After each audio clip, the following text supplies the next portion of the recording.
All right. Hello, everybody. Hello. Hello, Millie. How you doing today? I'm doing amazingly. How you doing, Miss Wani? Oh my goodness, I'm doing well. I'm doing well. I must say that I'm so happy that this week is almost over. We're almost at the finish line. Yes. Um, and I missed you last week. Last week was just not good for me. Listen, it worked out amazingly because you hit me up and was like, "Yeah, I don't think I'm gonna be able to do it this week," and I was like, "Thank you. I don't think I'll be able to do it this week either." I was about to pull a hail mary. Listen, I was about to pull a hail mary. I was about to pull an all nighter like college and get this thing done. But Oh yeah, my goodness, you was like, cause I'm glad you said it. Oh, great, yes. Oh, last week was just, that's a huh? fast corresponded to a text message. You said, "I don't think I can do it." I was like, "Oh, it's okay. You know what? Take your time. Handle your business, girl." Oh my gosh. Oh, last week was the first week that I had to have the root canal. I don't know if you know, the week before, the Yeah. last 3 weeks, my face has been hurting. And And you so, remember. hello everybody. Come on in. When you come in, we would love for you to announce that you're here. Hi, Sunny Day. Hello. Happy Thursday. So I have been going the last 4 weeks with my face hurting. And it actually started to hurt right before the day that we left to go on our anniversary trip, and Mhm. I reached for the Tylenol. I took it once, but it didn't bother me. After I did that, it was good. Hi, Shakita. Good afternoon. Good afternoon. Welcome.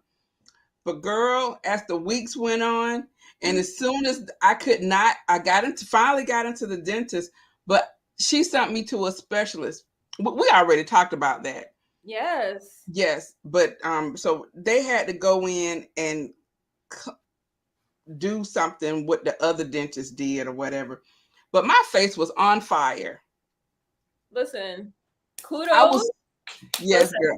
I'm a baby. When I'm a baby, sometimes when I'm in pain, like sometimes I'll just be like like Arthur me, just kind of holding it together. You know what I'm saying?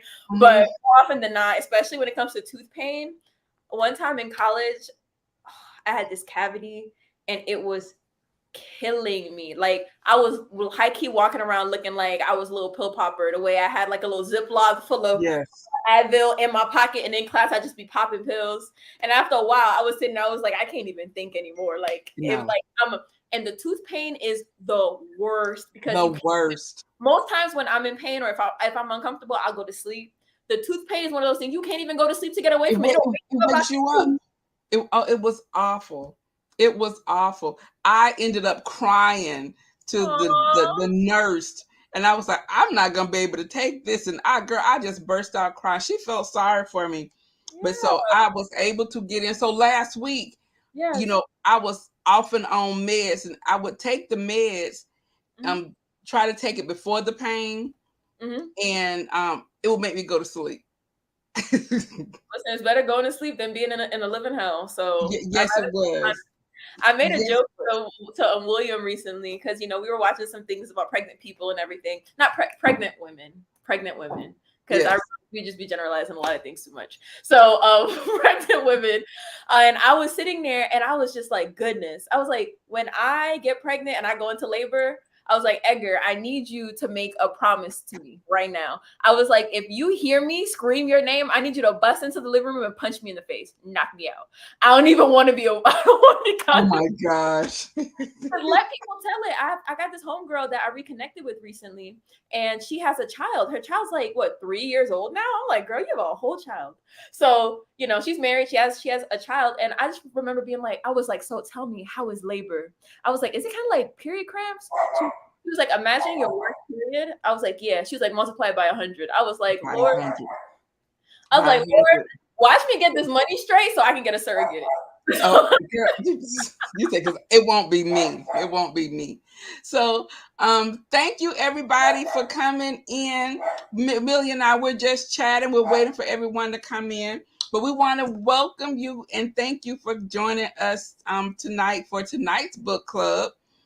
So it's 7:06, and we are going to start our first um the first not the reading, the talk of our new book, and it's this one here.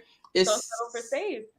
yes, Sarah Jakes Roberts, Don't Settle for Safe. So um I see Miss hopefully, Post-it notes in there. She took, oh, she girl, went to college. She got the Post-it notes. She got girl, an I annotated. went back to college. You see the yellow highlighter? You see, girl, it took me back. I'm all in college with the yellow highlighter and everything through here. So um yeah, so yeah, she's been in here. So I hopefully you guys were able to get it, and you can get it off of Amazon. I think it was like $13, but we have the link in the community tab, and you can also find it in both my and Millie's on this video. You'll be able to find it in the description box there. So if you want to go and purchase it there, you can, and we both appreciate it. So Millie, let's go ahead and start with our introductions. Hey, Al. Al said, "Hey, Wani. Hey, Melissa." How you She says, doing? "We here." Hey, Al. Al's daughter is graduating tomorrow. Oh, our baby is graduated. She Oh, like that just went to the prom last week because she went did. to the prom with like 2 weeks ago. She looked beautiful. Oh yeah. Al, you did such a great job on her hair. Hi, Andrea. You did such a great job on her hair. Oh my goodness. We are so proud of her. And congratulations to you also, Mom. Congratulations. I watched the video and Al was like, her daughter wasn't going to the prom. Puda didn't go to the prom. She had guys ask her, and she was like, she said, "Mom, I don't want to go. That money that you'll be spending for all of that for a couple of hours, we can use it for when I go to college." She said, "Because I need this. And I was like, "Okay, but I want to, I still, this is the one time." She was like, "No," but she did go to her like sixth grade prom, because that's the only picture I've had of her in like a formal dress. So now that she'll be graduating um, in a couple of weeks, she was like, "So I was going to get the cap and gown, or what, I wasn't going to get it." She said, "But I guess I might as well get it so you can put it in your collection."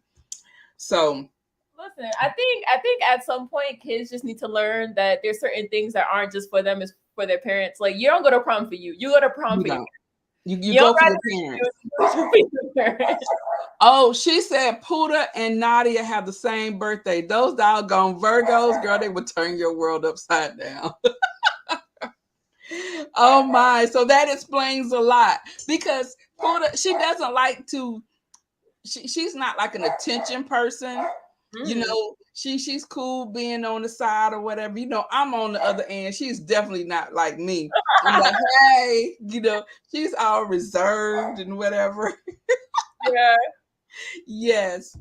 So, so Al, that says a lot. So okay, so we're gonna go ahead. I need to pull up my questions because I got Ooh, so into. introductions. Oh yes, go ahead. Introductions. I'll make it quick. My name is Melissa Ingrid Lawrence, and I am a lifestyle. I'm a lifestyle influencer. I'm on a journey to freedom, mentally, spiritually, financially, physically, and emotionally. And the content on my channel is surrounded around something I like to call the 7 F's of freedom, which will encompass it, including faith, family, finances, friends, future, and fitness. Um, and I added friends in there recently because I realized I need some friends. You know what I'm saying? Puda's great. I hang out with her. You know what I'm saying? She's lit, but she got her things going. Yes, In time when the sun goes down, she got to go see about her dogs. girl. Okay, her and that. Girl, that's what she been sending me videos of the dog. So let me show you what your grand dog is doing. I'm telling you, the work she's putting in with that dog, Miss Wani, you're not gonna have to worry about no grandkids. I won't have any. She's gonna be prepared. Okay. Listen, the way I see it, nothing gonna tie me down until the time that I actually need to be tied down. So Okay, that's right. That's right. yeah. Yes, and so You guys, thank you for coming again. Hello, V. She says hello, hello, hello. Hey, I Mom. just can't. I just can't get rid of her. I turned on my computer and she just popped up. Now here she comes again. But you guys, I'm Wani, and I have a lifestyle channel, and so I was just really happy that Miss Melissa she wanted to do a book club with me, and so this is our second book that we are discussing, and this is one that I had already bought because the title just caught me, and then when I read the cover, I was like, okay, because there's some things that we need to unpack, and so I thought that this book really piqued my interest. So we both have um, included in the description box. Well, I put on my community tab this week's questions. So we're going to do what, chapter one. The intro and chapter one, The because intro, yes, the intro in chapter one. yes, Right. when I read the intro, I felt like, I feel like oftentimes whenever we open a book, we skip the preface, we skip the intro, we get right to the meat and potatoes. Yes. But thinking about it, somebody that's an author sitting down writing, they don't just write, just to be like, let me fill some space. You know what I'm saying? It's not like college where, they said you got a 1,500 word count. So, you just kind of hope that if you put enough spaces in there that the word count would kind of look like, Yes.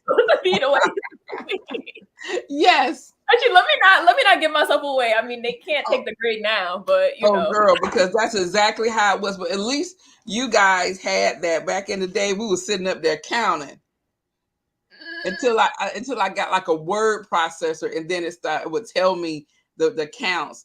But girl, yes. She said no contractions. She said instead of don't, we gonna put do not so that it can get to the word count. Yes, exactly. Exactly. Oh, and also a quick little insider tip. Inside of the PDF that was linked in the community tab, there's a link right in there for you to buy it. We made it super simple. Everything is kind of written out there, as well as the links to our social media, so that you can hop on, see what we're doing there, and everything like that as well. Yes, and if you are not subscribed to Millie, I know my demographic is probably a little older, but I'm sure you guys have grandkids or you have kids, and they will definitely enjoy Millie's content. So tell them, or if you just want to keep up with Millie and just to support her, go over there and subscribe to our young generation Y. Girl, because Z, I never get it right. Everyone I was switching. One time I'm a boomer. I'm Gen X, Gen Z. You know what I'm saying? Yes. So today she's Z. I am Z. Yeah, she's Z. So the first thing that we're gonna go over is the introduction. I decided to switch things a little bit from the way that we did it before, where I was kind of reading excerpts and just kind of telling people about it. I feel like the questions in themselves kind of really get to the heart and the meat and potatoes of things. So we're just gonna hop in. So the author in the intro speaks about getting lost in the expectations for her placed by her family, friends, and society. Just going a bit into the author's background, Sarah Jakes Roberts, for those who don't know, she is the daughter of T.D. Jakes. And when she was 14, and Sarita Jakes, because she has a mother and a father. Yes, he didn't do it by himself. He didn't just manifest her. You know what I'm saying? So, when she was 13 years old, she was pregnant.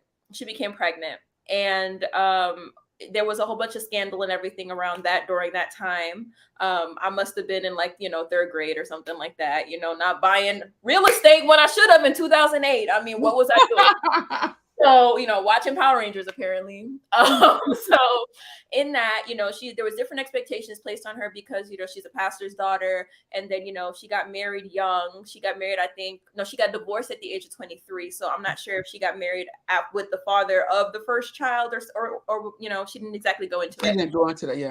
But, so that's just a bit about her, certain expectations and things. So the first question is posed to the audience, actually. So what were some expectations that were placed upon you by your people of influence in your life?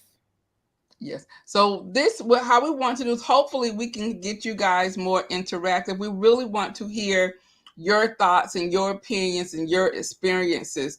That instead of it just being myself and Melissa. So we really would like for you guys to hop on and answer some of these questions so that we can have a dialogue.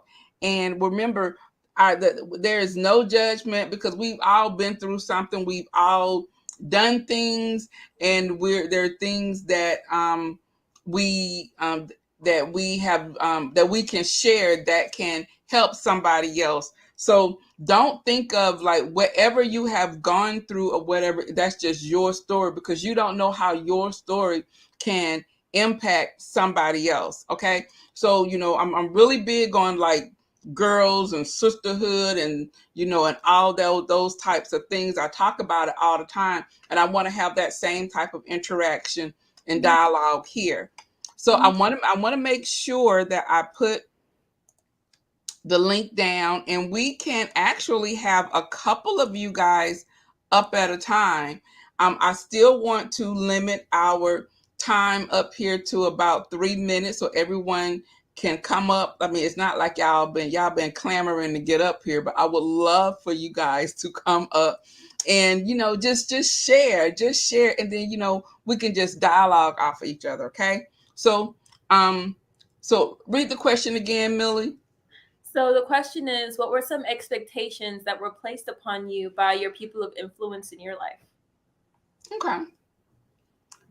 So I'm gonna start this off because I think, because I am the eldest, and and a lot of times, especially with you know I guess with African American families, I don't know about any other type culture families. Well, I think Africans too. I guess I don't know, She said, but in my experience as a Pacific Islander.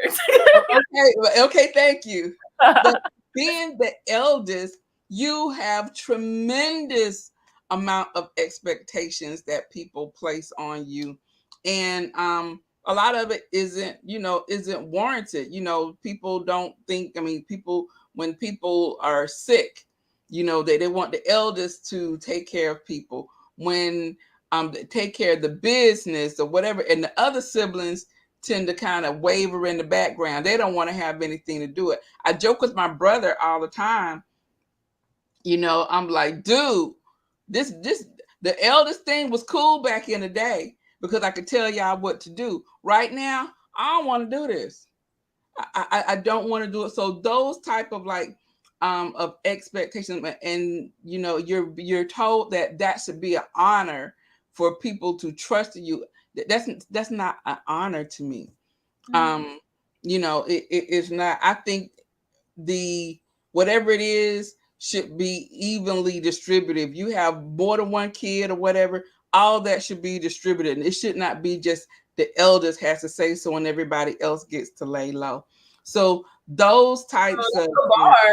The elders get to say so and everybody lay low. When she was rapping, Miss oh, you didn't know I had those skills, huh? You didn't know I had those skills. So those expectations, um like that, and and how people think that this is what you should do, and it's not it's their expectations of me. Those aren't my expectations for myself, right? And so sometimes you can feel, and I have felt like, oh my goodness, this is too much.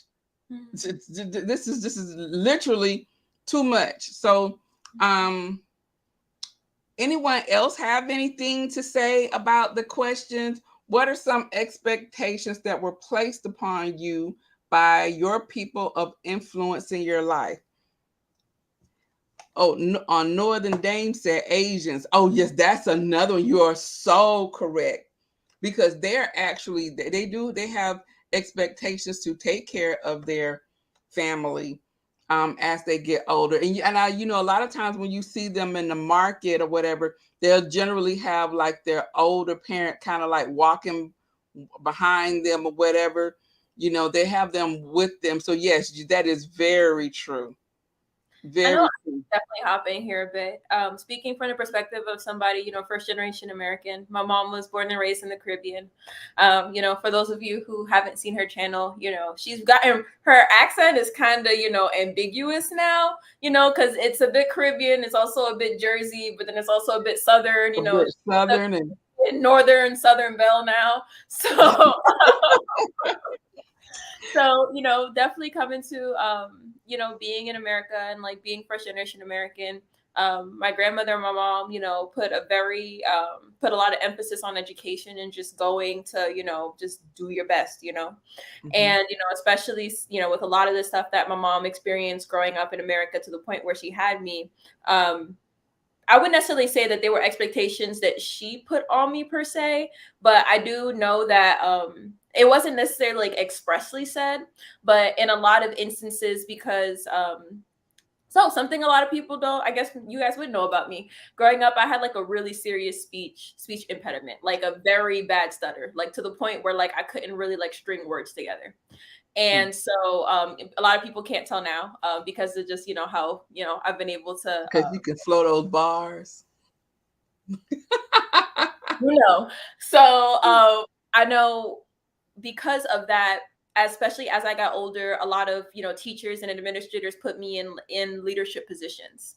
And so there was a time where I think in middle school I wrote this letter when the Arizona SB 1040 laws were passed, where Mhm, basically it was Arizona's equivalent of stop and frisk, but it was one of those things where they created the law to where they could stop people if they had reasonable doubt that they weren't United States citizens. And I remember mhm, when I heard that for the first time, I was like, well, what they just essentially said is that they have the right to stop any like Latin person or person of Latin background because okay. they wouldn't be pulling over somebody that looked like Vladimir Putin, being like, "Where's your social security card?" So I Right. feel like Mhm, that just gave them free license to pull over black and brown people, essentially. And so mhm. I wrote a letter and I sent it to the White House. I don't know why. I had sent it to the White House. And so they sent me back a letter. And they were just like, it's so good that, you're trying to get involved in all that kind of stuff. And I remember, Obama signed it and everything. My grandmother still got that in Grenada posted up on the wall. Oh my goodness. She was just like, she's very proud of that. And I know for a while, even recently, I went back to Jersey, and one of my cousins was just like, "Girl, you president yet?" I was like, "What you mean?" That was just, I just always assumed he was gonna be president of the United States or something. I was like, well, but definitely, it wasn't necessarily bad expectations or anything like that. But I feel like, oftentimes when you present yourself in a certain way or when you're able to speak eloquently, people do have the tendency of just kind of pushing you into position, you know. Mhm. And I feel like the cool thing about it is that it gave me a chance to rise to certain expectations. And to a certain extent, for a while, I was like 2036. I'm gonna be the first Black woman president of the United States of America. And then when I went to college, I got on student government and I was like, this is for the birds. You ain't not about to stress me out and have me looking all crazy. Because you see how Obama looked when he first got in versus when he When left. he left. Not I. Yes. Yeah. Yes. Andrea Newsom, you're correct. She's in Arizona. Yes. I was like, oh no. I was like, this is dog whistling if I've ever heard it. And I was like 11 when I read this. I was like, how are these adults not catching up on this? Oh, you're like, how they not understand? And I call all of that. Basically. Um, Yes. did anybody else have any stories that they'd like to share? Yes. Anyone else have any stories? I'm going to tell another quick story. You guys know I work at a university, Mhm. and a lot of times, and we may have hit on this in another in our last book or whatever, but we get so many students who are attending the university because their parents went there, and it's not necessarily because that's something that they wanted to do, or the university they wanted to go to. Who is we had a student who was kind of forced to attend our university, but he wanted to go to a university, I think it was in Texas, and his father would not. He was Indian. Mhm. He was Indian. I think he was like Pakistani or something like that. Mhm. And but his father was paying for him to go to school, and that's where he was going to go to school. This is what he was going to study, and so he got in, and so he did, but he failed. He was failing everything. He was the valedictorian of his class. He had never experienced failing, but that made him go into a deep depression because he was trying to live to the up to the expectations of what his father wanted him to do. And so, after certain, a couple of you, like your second semester, whatever, you get put on probation. And so he came in to see one of my counterparts about it, and he was like, he told her, I don't want to be here. This was not my dream. I wanted to be so and so. But in his head, he was like, I will just, because my father is paying for this and he will not pay for where I want to go, I'm just going to get what I can get here, and then I'm going to go and do what I really want to do over here. And but he couldn't get through it. And so finally his father came in and was talking to her, and she was like, "Look, you need to talk to your son.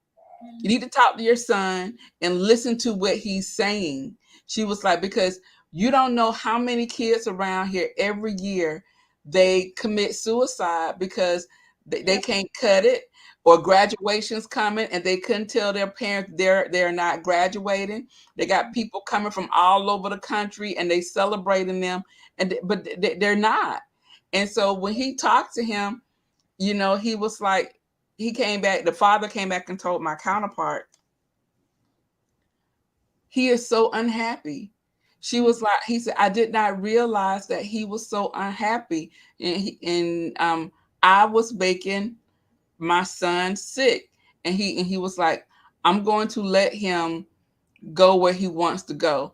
And he did amazingly. He still contacts her, and he graduated with honors because and he studied what he wanted to study.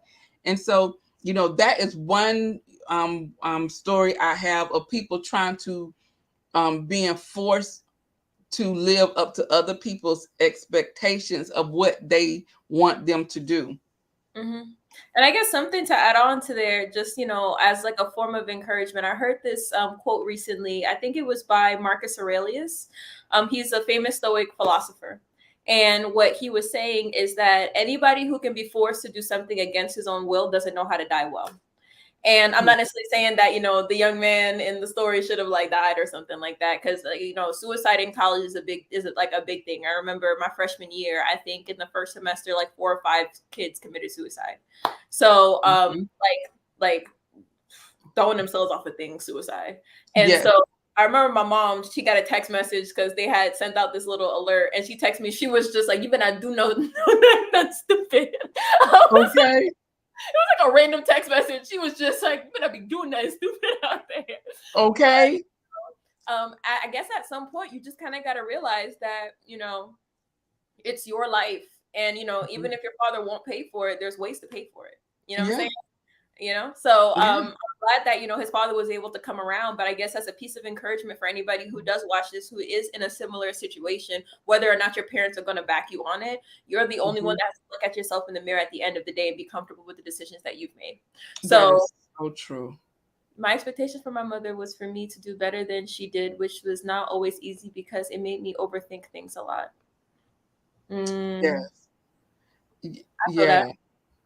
And I can see that. But once again, it's kind of hard Yeah. because when it was general like that, yes, I want you to do better than I did. And I think all parents want their kids to have a better life and do better than they did. But um you don't know how they got there. You know what I mean? So Mm-hmm. because the road isn't always easy, and just because you see someone at a certain level or whatever, you don't know how they got there. Big And fact. so so you can always like comparing, and it's easy to compare when you're on the outside. Just like Easy. the grass always looks greener on the other side, but what people fail to realize at times is that it's only greener where you water it. Where you tend to it is where it's going to be green. And I feel like one cool thing is like, my mom had similar things. Like she was like, if in 2020 something, I remember this. Like I don't remember a lot, but I remember this. In 20, she would say explicitly, if in 2020 something you're dealing with the same things that I had to deal with, you played yourself. So, and I realized one of the best blessings that she ever gave me was her testimony. Like she was very open with us growing up about where she felt like she went wrong. So that when I ended up in similar situations, like for example, the story I told you with the young man in college who, thought I was his girlfriend, and he was like, I don't think you're taking this relationship seriously. And I was like, Mom, I was like, I'm not. I was like, I cannot. Like, I got organic chemistry to pass. My mom did to school to get a boyfriend. Like she sent me to school to get a degree. You know what I'm saying? So it's things where, because she was very open with me about how, she prioritized some things over others, and how if she could, she'd go back and change it, because she had those expectations for me.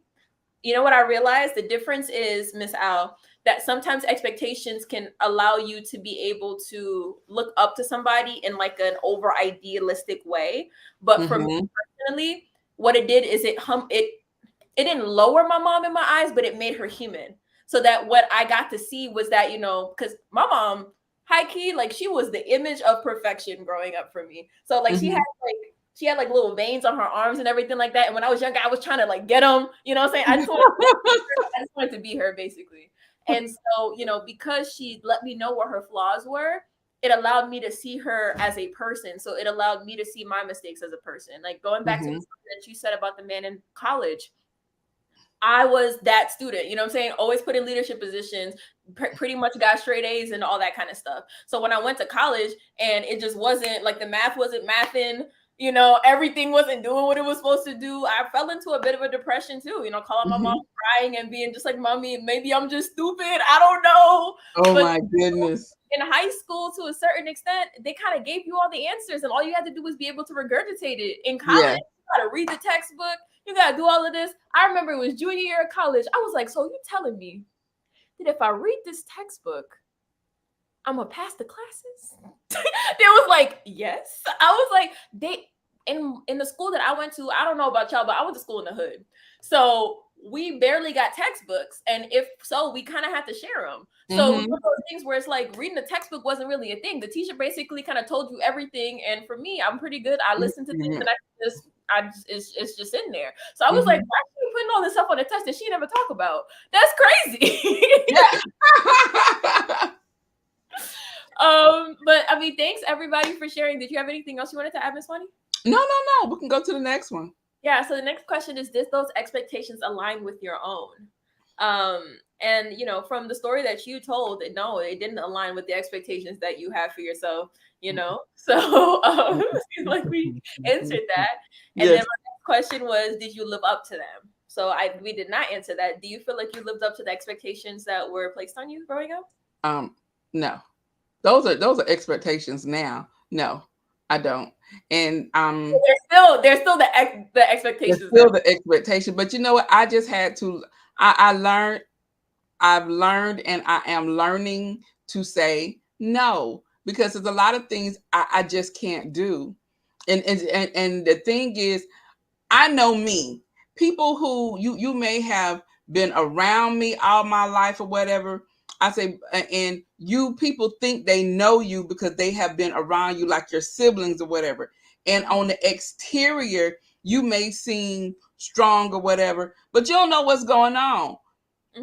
So I know me, and I know when I have to be like no, or whatever the case may be, that just has to be it, and I have to be okay with my no, period.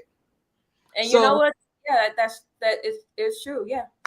Yes, I think over the last 4 years, Mr. Bill tell you, he was like, he said, I really think my first name is No. He said, because he said, you say no all the time. No. I think he's even said it on here. No, you can't. No, you don't. No. I do. I say no a lot. I do. Like, I feel like you can tell how much somebody values themselves by what they're willing to say no to. Yes. And then short word, but sometimes it's so hard to say. Yes. But then what I realized also is that everything is good until you say no. then everybody, the people want to change on you. Break You that down a little bit. so as long as you say yes or go along with stuff, everybody good. But the one time you say no, you mud. But it really shows you who's there for you versus who's there for what you can do for them. Yes. And the thing is, like, and it's cool. Like, that's the reason why we're called human beings, because we are who we be. That's why we're not called human doings, because we're not about what we do. No, we're not. You know what I'm saying? And I feel like something about what you said is that, you were saying that oftentimes people can spend time around you without actually knowing you, right? And then, like, it kind of reminds me of the fact that familiarity can sometimes breed contempt. So it's like you can become so familiar with something, you can take it for granted, or you can, like, for example, right? I take for granted that every time I come and plop myself down on this couch, which I shouldn't, because mommy, I don't plop myself down on this couch. Yeah, you already told on yourself. I don't. Just for the record, everybody knows I don't plop myself down on this couch. But when, I gracefully sit on this couch, I trust I trust it to hold my weight, because I understand that that's what it's built for, right? Right. So at the end of the day, somebody could take off all the screws, and the day that I gracefully sit down on this couch, I could fall. You get what I'm saying? Mm-hmm. My mom said her no had to be learned. Yeah. Yeah. Yeah. And that's what and it was. Like I said, the last 4 or 5 years, no has been in my vocabulary. And it's easy now. It is. It's easy now because I stand on my no. If I can do it.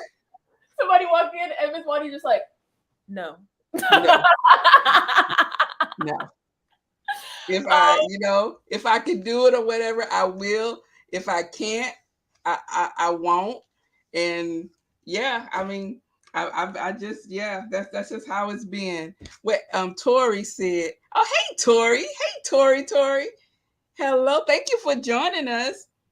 So what about you guys? But also, just speaking for myself, I'd rather an honest no than a begrudging yes any day. Any day. And the coolest thing is, okay, boom, right? So I'm really big into word studies, because I feel like the same thing, familiarity breeds contempt, right? So because we become so familiar with certain words and certain terms, we can forget what the actual meaning of it was. Because think about it, somebody had to feel so moved to create a word, right? Mm-hmm. So in that vein, that the word please is not like, it's not trying to get somebody to do something against their will, which is what we've used it now in our common language to do. Like, for example, I could be like, hey, Miss Wani, can you drop down and get your eagle on? And she like, no, right? And I'm like, please. And she's like, no, right? So in the original context of the way please was used is, if it would please you, can you do this? Mm-hmm. So please is supposed to be something that is supposed to be a subjective thing, or based on the individual, not something that somebody is trying to force upon them. Force you, yes. So for me, I'm just like, that makes so much sense, because you'd be like, if it would please you, can you do this? Which means that it has to already be in line with what somebody's will is. It's not trying to force somebody to do something. Right. And it's also giving them a choice. Because if they say no, you're not going to follow up with, if it please you, because they don't. Exactly. Y'all, okay, so wait, if y'all, because I keep switching, so y'all see me moving here. I had to get my ice pack. I got hot flashes. You're not catching hypothermia, right?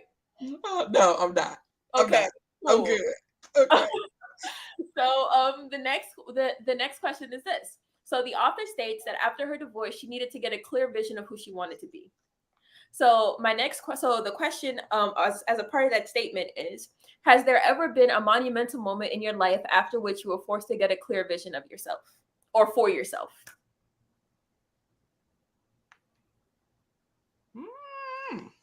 I mean, I can start because I felt like I knew what I was thinking when I wrote it. Okay, go ahead. So for the longest, I was going to be Dr. Lawrence. I don't know if I told y'all about this. For the longest, I was going to be Dr. Lawrence. I already saw Dr. Lawrence written on my license plate. I already saw, I had like everything that I could get personalized had Dr. Lawrence on it. Like, I was so gung-ho about being a doctor. Funniest thing is, now that I look back, I was a doctor, but I was never in an emergency room. I was never working with patients. Like I was always on flights, talking to people and having fun. So, you know what I'm saying? I don't know how it's all gonna work out when I vision my future.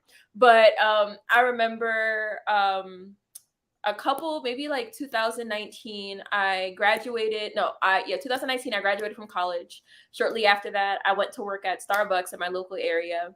I had it in my heart that I was going to pay for my MCAT prep class. So the MCAT is the test that people take in order to get entrance into medical school. I was like, I'm going to pay for it myself and I'm just going to do this. And, because for me, my mom and my dad, back when he was alive, they offered to help me out with the cost and pay for it and everything like that. And I was like, no, I got it. So, spent my time, working to get it. And, when I took the time to, go out and apply for medical school and everything like that, it didn't work out. And it was interesting because months previous to me applying, I just remember being in a cafe studying for the MCAT and hearing the Holy Spirit say clearly, I did not call you to medicine. And I just remember being angry. Like I almost threw my laptop and my iPad in the cafe. I was pissed. I was like, you could have told me this in pre-K. You gonna wait till you had all this time to tell me. You gonna wait now to tell me? And mind you, the exam was maybe like 2 months away. I'm like, why am I even studying? What am I doing this for then? And then I felt it in my spirit, him being like, okay, I'm waiting. And I was like, all right, wait for me to get myself composed. And then I heard it again. I did not call you to medicine. I called you to healing. And I still don't understand. I mean, I'm still working out what that means. And, slowly but surely, Holy Spirit is unveiling these things. But I remember as a result of it, that was a big monumental moment for me. Mm-hmm. And going through the process of the applications, because I still felt moved to do it. My mom and the mentor at the time encouraged me. They were like, complete the play. You've gotten this far, finish what you started and all that kind of stuff. So I went through. I got maybe like 1 to 2 denials. And then after that, I just stopped looking at it. I was like, listen, Holy Spirit told me I'm not supposed to be doing this. I'm not looking at this no more. Like, what it is. And then after that, I had to get a vision for myself.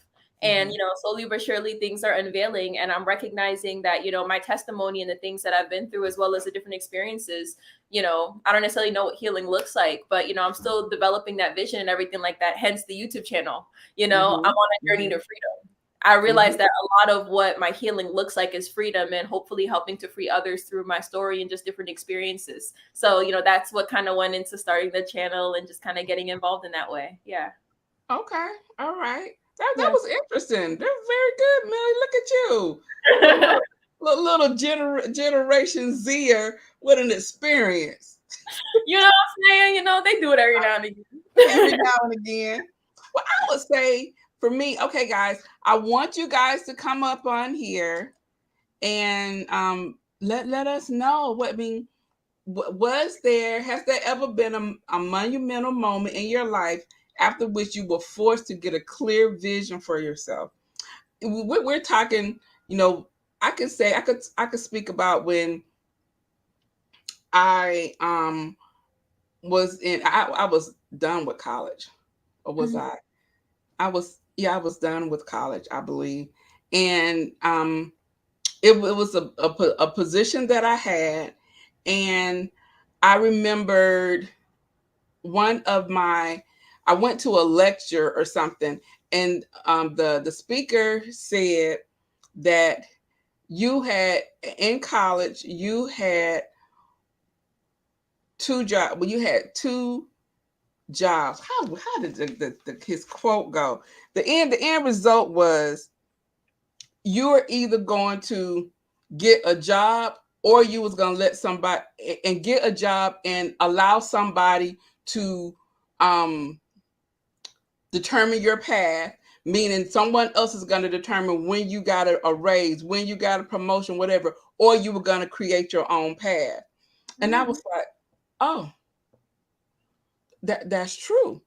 That is so true. And so the position that I was in was like, I felt like I was in the position because I was the quota. And that was during the time of affirmative action in the 90s. And so I was the quota. And I knew I was the quota because everyone who came through there who looked like me, they never kept them long. And it was always an issue if we, because no one, I had no one who who could identify with how I was feeling. We had Hispanics there, we had Caucasians there, we had Asians there, and my department was a small department.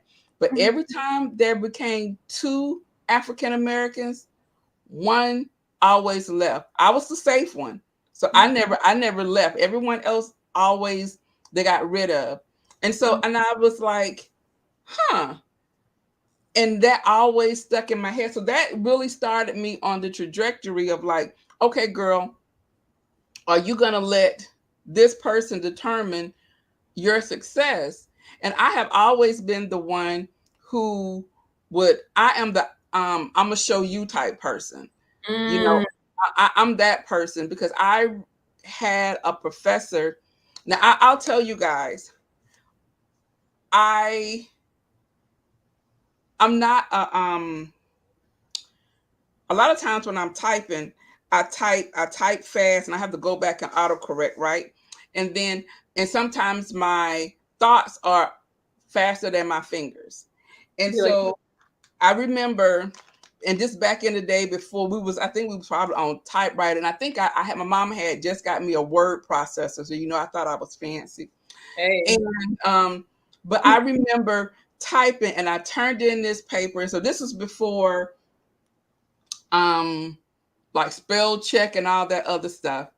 And I remember the professor saying to me, and at the time I wanted to be a fashion magazine editor. That was my thing because y'all know, even now I love fashion. And Yeah. so I wanted to be, I used to read like Vogue and Mademoiselle. I used to use Cosmopolitan. I subscribed to all of them. I have always been that girl. And Yes. so that's what I wanted to do. But I wanted to do something like fashion and beauty related for us. Now, Yeah. this back in the 80s. Now, I graduated high school in 89. So, like 90 or whatever.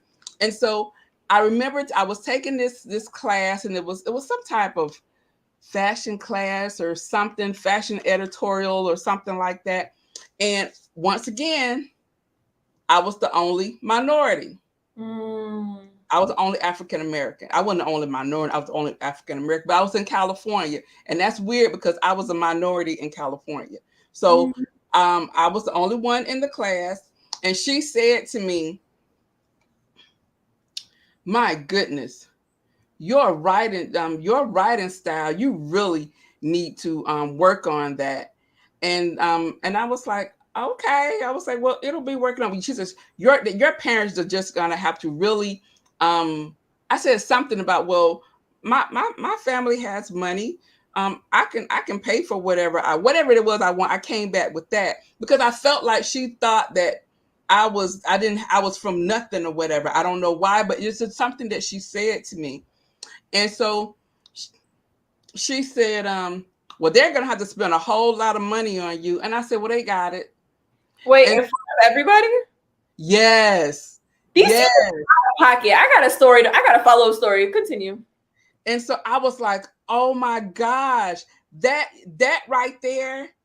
Because before then, I really admired her because I know she had worked with a lot of different designers and she had wrote on all these in these articles and these magazines. I really admired her.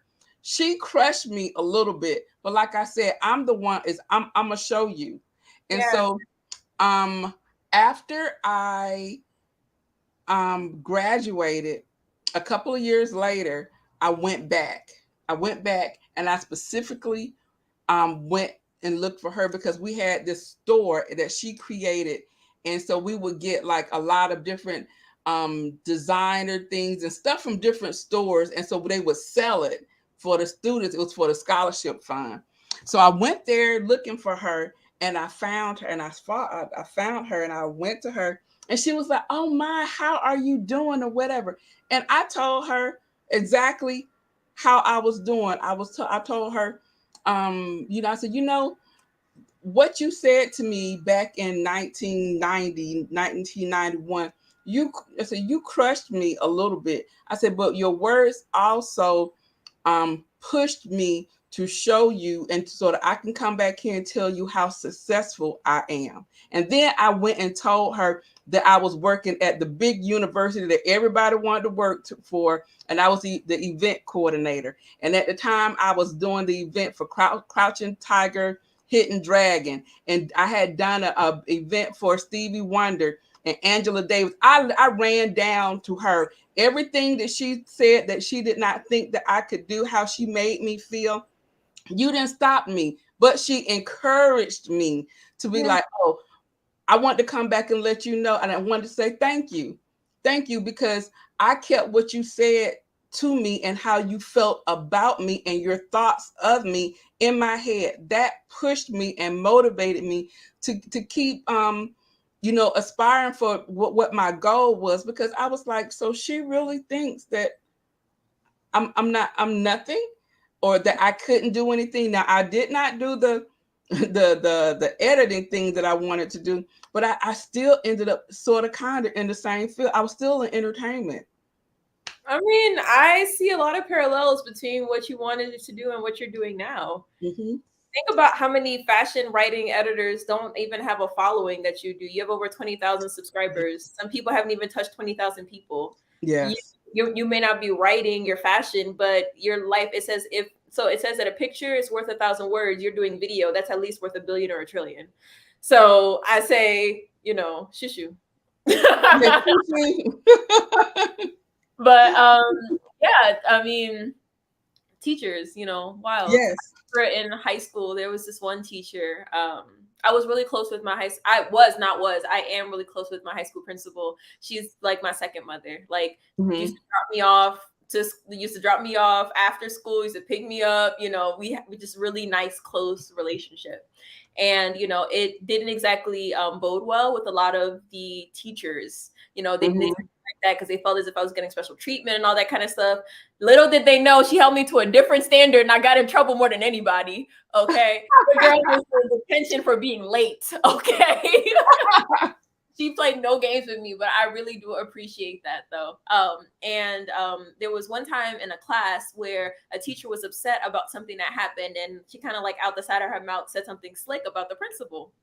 And I was in class, so she looked over and she was just like, oh, great. Now Melissa's going to go and tell principal so-and-so. And I was like, in front of the entire class. And I was like, so I'm sitting there, my face get high. Of course, the kids are laughing. And I look at her and I was like, I raised my hand and I was just like, I would like to see you after class. And then we went right back to class.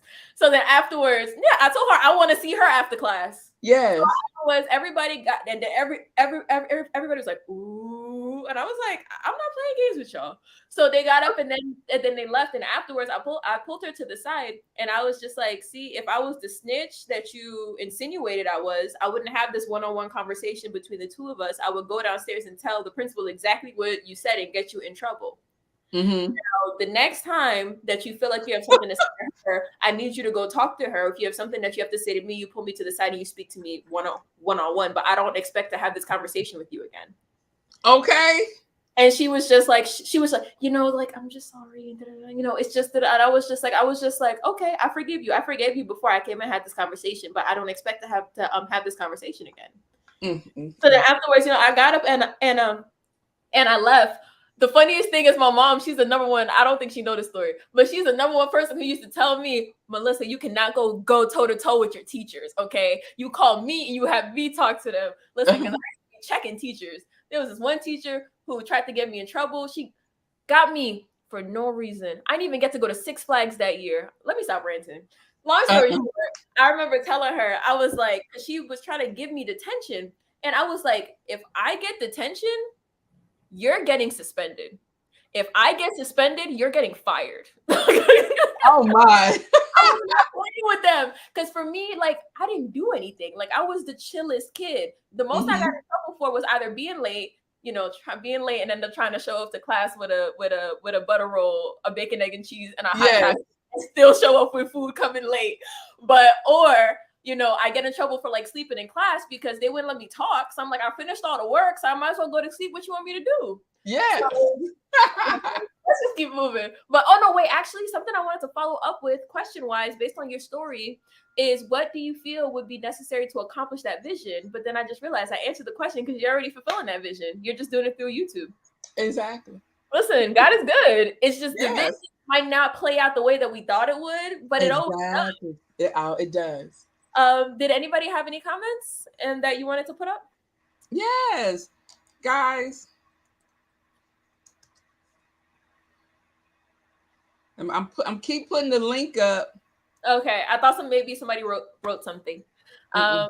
So then now we got the next one. So the Okay. author states that what she desired most after her first marriage ended was comfort and security. And I remember when I first read that, I was just like, comfort and security. So then these are the questions that I had. Do you think that comfort and security are synonymous with growth? Do you think you can have both? Yeah. You think you can Yes. be comfortable and secure and also grow at the same time? Yes, you can have. Well, okay. So I believe that you being uncomfortable brings security because you have to get through the storm and you become comfortable. But all the times you have to know that, like I stated, the road isn't always straight. Mm-hmm. The tide isn't always calm. So I do believe that there are times when you are comfortable, you have comfort and security. But then there are times where, all heck break loose and we need to brace for what's about to happen. Exactly, because I feel like when I was reading that, the imagery of like a caterpillar in a cocoon, or maybe like a snake shedding its skin, kind of came to mind. I know my mama don't like snakes, but just bear with the illustration here, because in order for them to move out of one skin to the next, they have to become uncomfortable in the state that they were in previously. So I'm Mm-hmm. wondering, can you have comfort and security while also being intentional about your growth? Because it seems like sometimes those two things can keep you, if you prioritize safety and security, it can be at the expense of you growing and going where you need to. That So is true. yeah. That is true because I thought we was going to get to that later. But yes, Yeah. that is true. I do believe that if you're too comfortable, Yes. you cannot grow. You become stagnant, and then you are afraid to move. You're afraid to make a move because you don't know. You know what you got right Preach. now. I felt it. Oh, she about to preach. Guys, get your offering ready. She said, Listen, Spirit was about to descend like a dove. I'm ready. Okay. I'm ready. Because I heard, so who was it? Sinbad. Sinbad had a special a couple of years ago, and he was talking about how him and his wife, they got divorced, and they were, I don't know how many years they were married, but they divorced each other, and so they were divorced for a couple of years, and then they got remarried, and he said, you know what? He was like, I had to come back over here where I knew what was familiar. He said, because I know this crazy right here, but I know what I'm getting if I'm going, if I'm be with somebody else, because I know how to handle this, what I'm in right now. And sometimes we do that, whether it's in relationships, whether it's with jobs, because you know what you are, you know what you're in, you know how to navigate it, you comfortable, you do your thing or whatever, you know how to dodge or whatever, but you go to something else, you like, I don't know.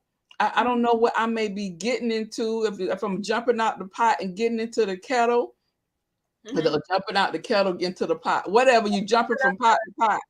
You just jump in, I guess. I don't remember it. Yes, you just jumping.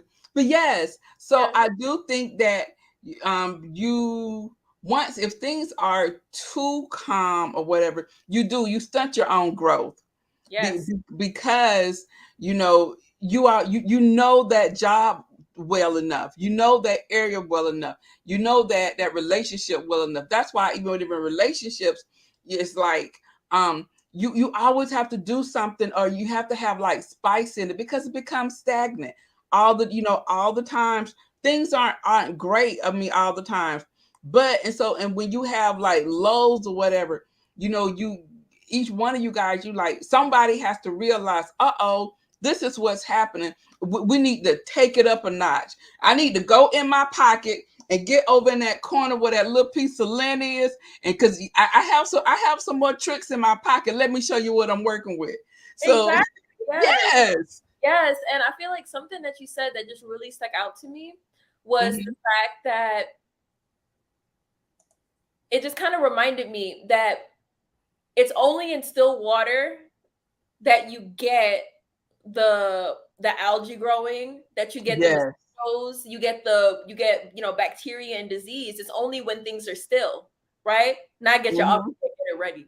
So it's only in those still waters, right? It's only in those still waters that you get all of that that those negative things. So it's Mm-hmm. The like, gunk.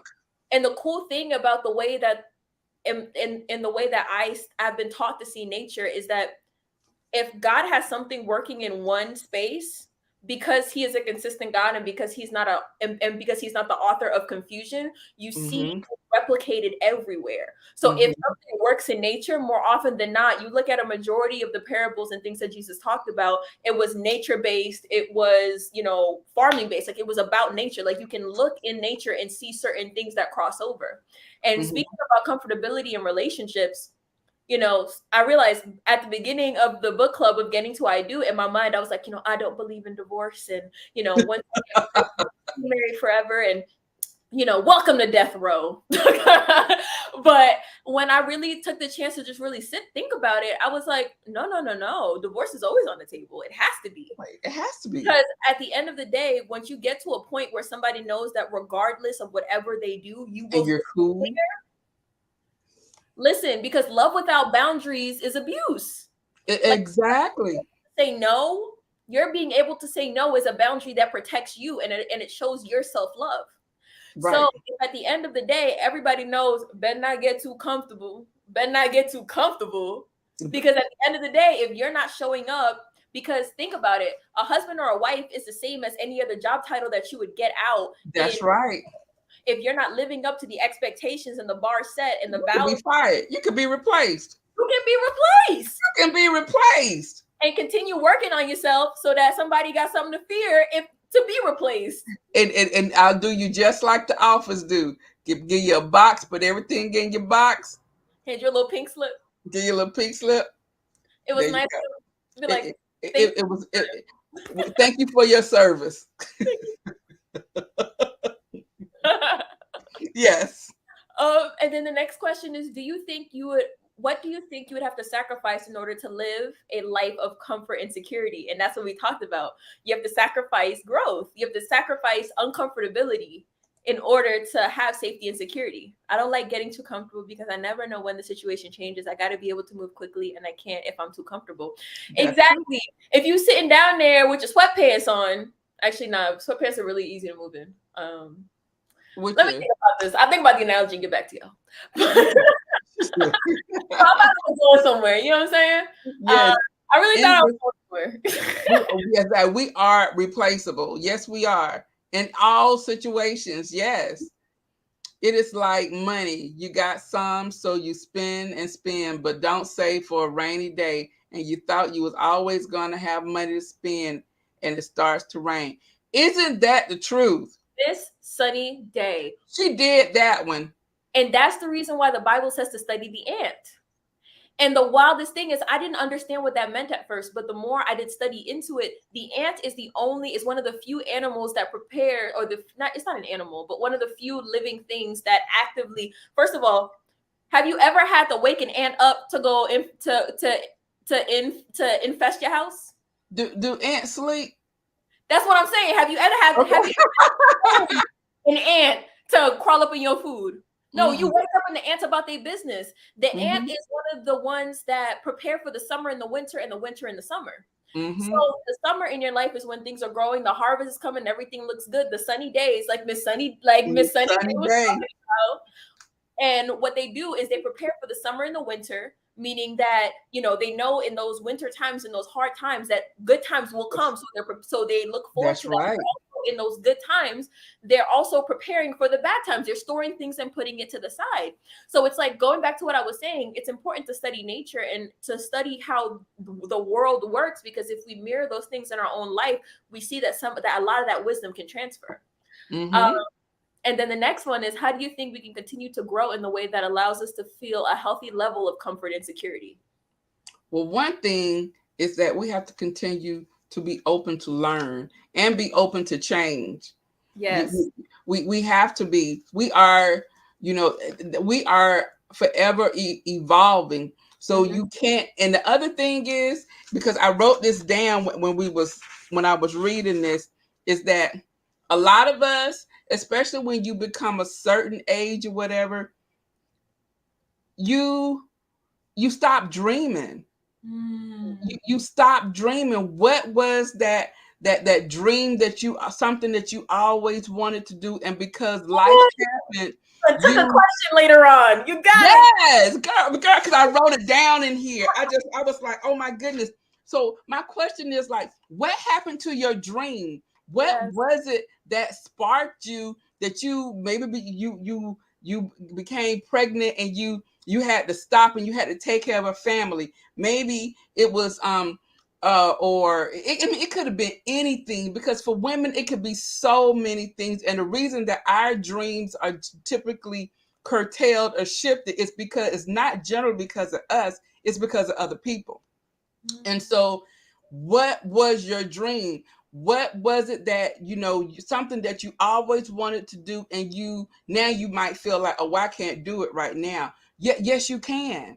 Yes, you can. There are people who always wanted to go to college and graduate. They're still doing it. They're in college, they're graduating. There are people who, I saw a guy on the news last week before, he was 70 years old, graduating college, and got his dream job in California, being like he wanted to do like cartoons or something like that. He has that. He's doing it. What was your dream?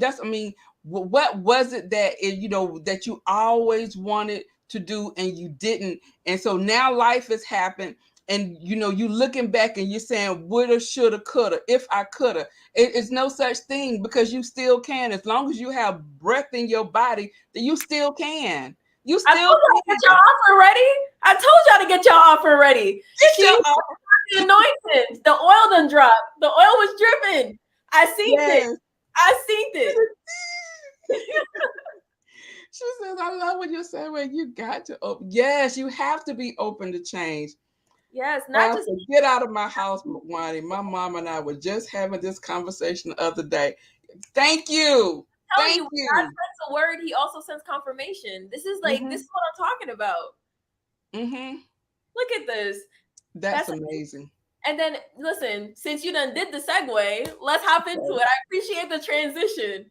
I'm telling you, when the spirit flowing is flowing. So the Yes. author speaks, this is when we're actually getting into the meat and the potatoes of the book. So the Mm-hmm. author speaks of the youthful exuberance we experience in the younger years of our lives. However, as we get older, we have a tendency to lower our expectations for ourselves. And Mm-hmm. then the question was, when you were younger, how did you envision your older self? So Yes. Miss Wani, we talked about the expectations people had for you. What expectations did you have of yourself? I know you said you wanted to be a fashion writer, but I Mm-hmm. feel like oftentimes, I feel like the biggest mistake, I feel like, how do I phrase this? Something that I will change going forward is, instead of asking people what they want to do, I want to start asking people, who do they want to be? Because Yes. everything that you do is an outflowing of that, right? Mm-hmm. Mm-hmm. So at the end of the day, you can only have what you have because you do what you need to do, Right. right? And you Right. can do what you need to do if you become who you need to become. Right. So it actually starts off with being. The coolest thing about God, we can talk about this another time, but the coolest thing that I got to see in reading Genesis over again is that because God already started as being, everything that he wants to have just goes like this, because he can automatically do it. Because once you become who you need to become, you can do whatever you need to do. And once you Mm-hmm. do whatever you need to do, having is just doing it. You know what I'm saying? Mm-hmm. So we don't get to manifest in the way that he does because we Mm. start off with wanting to have. Right. anytime we want to anytime we get to another level of anytime we get to a plateau and we want to get to another level, it's because we want to have something You new. want to have, that's right. So because we start off with having, we have to work all the way back because we want the reward first. We're just like, oh, here's this carrot, I want to have I this, want it, but yes. come But in how order am to I get going to the get it? carrot. That's You right. know what I'm saying? So when you were younger, who did you envision yourself being? When I was younger, I envisioned myself going to fashion weeks and writing about it. I envisioned myself um, being in high high places, and a lot of the things that I have wanted and dreamed about, they have happened. You know, I told you, y'all don't know. I I would chose to love go to to hear this. I chose to go to California because I wanted to be on Soul Train. I was on Soul Train. I chose to. You know, Mr. Bell Bottoms today. Okay, okay. I wanted to go to like award shows. I've gone to the American Music Awards. I've gone to the Soul Train Awards. I wanted to do Whoa. a lot of, just a lot of things. I have just that just has been my mindset. And so I've always wanted to be like in front of people. And I remember I told you guys, I thought myself, I was like the black Martha Stewart, B. Smith. I was the second coming to B. Smith. And so because I like to entertain. And so everything that I think that I have like wanted for myself when I saw myself younger, yes, I thought I was going to be in Fashion Week. That's why in Paris, that's why I studied French and I failed Spanish because I was speaking French and Spanish. But because I thought I was going to be in Paris. So, and ended up in California. But, those Paris, are just, California. huh? You know, Paris, California. You know, that's the thing. Paris, Los You know, Angeles, it's same right next thing. to San Diego. Exactly.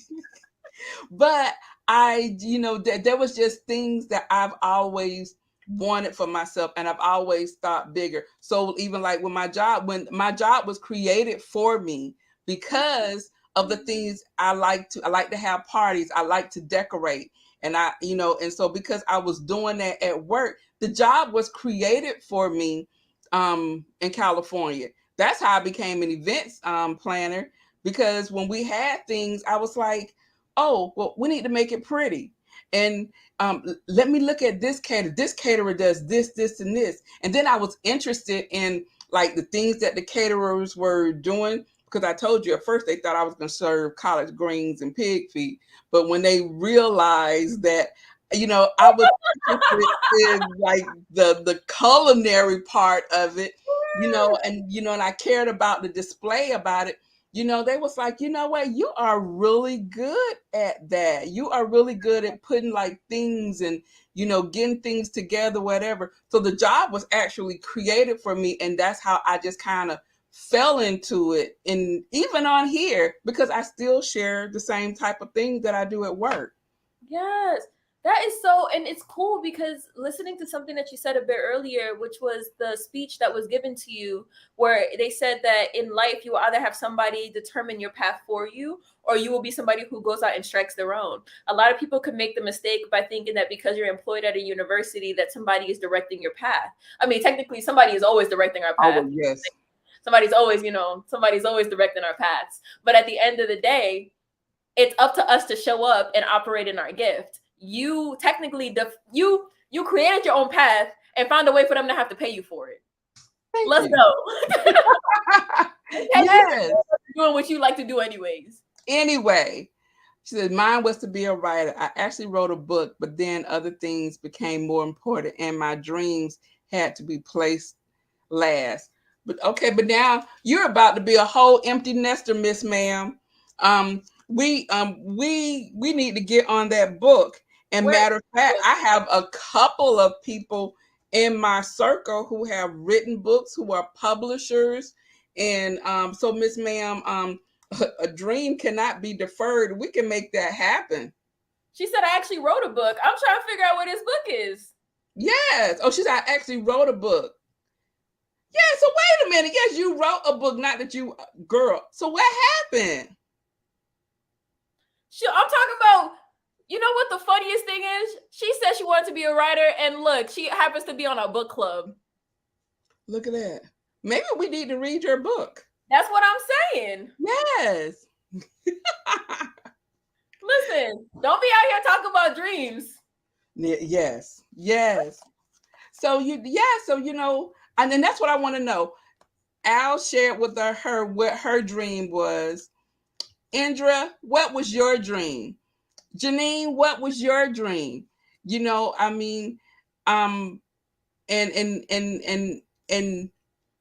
you can, like I stated, you can still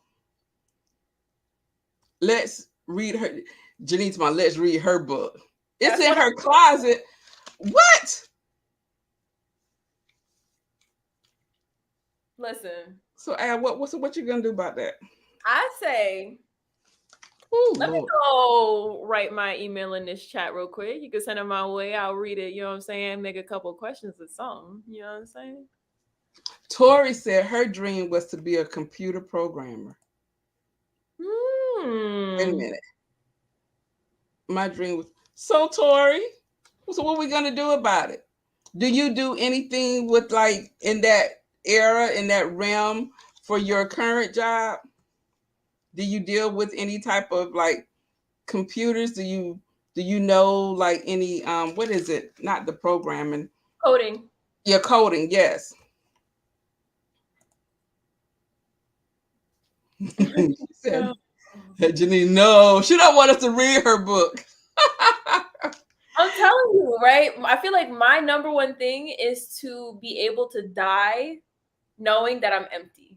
Like I want to die knowing that everything that I had in me to want to do was done.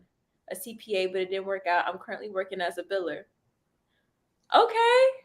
I mean, what do CPAs do? That's like an accountant. They're more like it's more like an accountant, but they're not right. An accountant. Yes, it's an accountant. You in this ice pack. Girl, if I tell you my body is on fire. But you're holding it together so well. Listen, listen. Mm, Um, listen, I really, I think there's a way for everybody to get their dreams fulfilled. yes. And Corey listen, says, I work for a software company. Yes, I test the software and work with the programmers. Okay. So in a roundabout way, yeah, you're in that field, but you can still do it. and the Because even now, a lot of the programmers, especially at the university, a lot of them didn't go to college. They have certifications.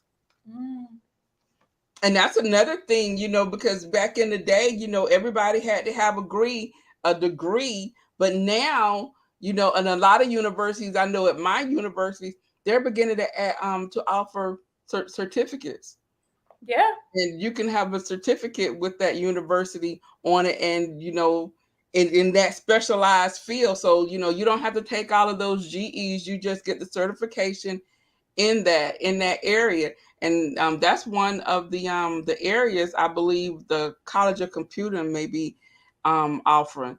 So, girl, and you can still yeah, do and Google and Facebook is also offering. For just ask who that. it. And also, considering that like Google and An accountant. oh yeah, I do know what Hmm. it is.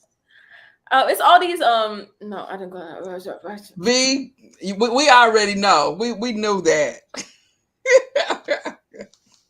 Listen. All right, so on to the next one, mommy. Hmm. Um, so it's like, are you currently the way you envisioned yourself as an adult? We answered that one. Hmm. The next one is, if you're not the way you dreamed you would be, is there a pivotal moment when you decided that you wouldn't strive for that image anymore? Yes. So that's my question to you guys, which made me why what stopped your dream? What stopped your dream? And even And like, because I'm one, I thrive on like goals, right? And so like in my current position right now, I've been in this position too long. And I know it, but I'm comfortable, right? Because I was speaking because I know my beast. I know how to navigate through everything. I have my caterers who I work with. I know, I have, these people in pocket or whatever the case may be. But um I'm comfortable. Mm-hmm. But my current position does not push me and make me reach like my position in California did, because the type of events were totally different. So I want to get back there, Mm-hmm. right? So I'm like, okay, so what are you going to do about it? So that's the thing, because I still have a dream. I still have, there are things that I want to do, because at the end of the day, I know what I can do because I've done bigger things in California. Yes. Mm-hmm. I have a question. Is there a way to screen share? Did we try that before? Let me see. Let's see. Screen share. Yay! Okay, cool. I want to show you guys something, which is so cool. Okay, so before we started this book club, I had this like, so part of what has been making it slow for me to upload videos the way that I want to is the fact that I've been having an issue with organization, which hasn't been something that I've really struggled with in the past. Mm-hmm. I was somebody who was just always like uber organized, but what I'm realizing is that the systems that worked for me in the previous season are no longer working for me because I'm a different person. Yes. So what I've had to do was come up with something different. And it's so cool because what I've done recently is this. I will show you. I've come up with, let me see. Oh, let's see, window, entire screen. Let's see. Yes. Okay, so share. All right, can you Mm-hmm. guys see it now? Oh, wait. This you coming up again? Yes. Okay. Yes. So I created this. Oh, that is cute. This is me. I made it animated. And Oh, so why does she walk to for each month? yes. So the cool thing is, right, you go to vision and you can write your vision. I'm writing my vision here. So I was talking about the 7 F's of freedom, right? Faith, Mm-hmm. family, finances, future, fitness, fashion, and fun. So the coolest thing is, right, in Habakkuk 2:2, it talks about write the vision plain on stone tablets so that the herald may run with it. And though the vision may seem to tarry, it will come at its appointed time. So Mm-hmm. basically the shorter translation of that is to basically get what it is that you want in your head, write it down, because there's something powerful about taking it from the imaginary realm into the physical realm. So Mm-hmm. I've created this. And so it's cool. I've like, my mom can tell you, I've been like obsessed with this. Like I've been up since sometimes, my bedtime's like 9 o'clock, but Yes, I've I been know. up sometimes to like 2, 3 o'clock in the morning working on this. So the cool thing is it starts off with the vision. You write in the sections of your life. So for example, I could put faith here, my personal goal, like, or like my personal vision for like who I see me becoming. Um, Mm-hmm. you know, my goal for my family, or like my goal for love, my goal for everything. And then from there, I have action steps. So what are some things that I can do to get there? Mm-hmm. And then from there I go into brain dump. So brain dump all the different things that sometimes may not be a part of the vision, but stuff that comes up in life that Mm-hmm. I have to attend to. So it goes for each of the months and everything like that. I made it clickable. When I say I made this from scratch, I designed every single aspect of this. Oh Like my goodness, that is cool. I made it all from scratch. And so schedule, you can go here to the schedule. I can zoom in because I have my iPad. I can write on it and everything like that. Uh-huh. Everything's clickable. I click February, it takes me to February. I did all of that. So, and then notes and then journal. So the cool thing, so boom, right here, Envision, you go to January, and then these are things that I can do this month based on what each of them are to bring me a step closer. So this is what I'm working on this month to get me closer to my overall vision. Mm-hmm. And then you continue to scroll from there. Monthly reflections, what did I do well? So first, I feel like for myself personally, the reason why I started off with this was because at times I can be really hard on myself. So it's like, Mm-hmm. okay, I didn't reach my goal, I didn't become a billionaire this year. You know what I'm saying? So what I can do sometimes, especially monthly, is write down what I feel I did well to start off from a place of congratulating myself for continuing to work towards it. Right. That's good. And then after that, what do I need to improve? So it's like, okay, I didn't meet my goal. This is what I did well, but what do I need to improve? Right. And then from there, what is the biggest lesson I learned this month that will help me get closer to where I need to go? Because oftentimes I'm the kind of person where I can like learn something and I can pick it up really fast, but then sometimes, especially if I'm not actively using it all the time, I tend to forget it. What I do is I can write down the lesson that I learned, and right here in the notes section, I can write down notes that I feel like I can go back and reread when this year is over to help me remember what I did before. And then what I'm grateful for, because I feel like gratefulness is something that is super important. A lot of times we can focus on what we don't have as opposed to really being grateful for what it is that we do. Right. And now what can I do better next month? And then from there, you go into brain dump and then schedule and then notes and then journal, so that I can like journal about the experiences and things like that. And then I can go back to just different things in my life and stuff like that. And then go back to home. And it's cool. I just put like me on here, you know what I'm saying? Because this is my planner. Yeah, I'm so excited about this. I have been working on this for like a bit, but it's finally done. And the cool thing is, now that it's done, I feel like, with all this organization and everything in place, I'll be in a position to just really be like, okay, boom, this is everything that I need to do. Continuing to thank you. Oh, okay, cool. Thank you. Yeah, listen, I remember, but thank you. Thank you. Thank you. So, yeah, I'm thinking, even maybe long term, especially, if this could help other people too, let me know. I'm thinking, I could put, I put myself on there because it's my personal vision. But, speaking about this book, I feel like this all came together at the right time, because visions, we're talking about where people want to go. And the number one thing that can sometimes get in the way of people accomplishing what they want to accomplish is planning it out. Because it's like, you want to do this thing, and it's like, okay, I just want to be it. But then you got to realize, my mom told me in college, Melissa, you can't stress yourself out because you can't take 10 years in one day. Like, it's every day thing that you're working on. So, yeah. That's very good.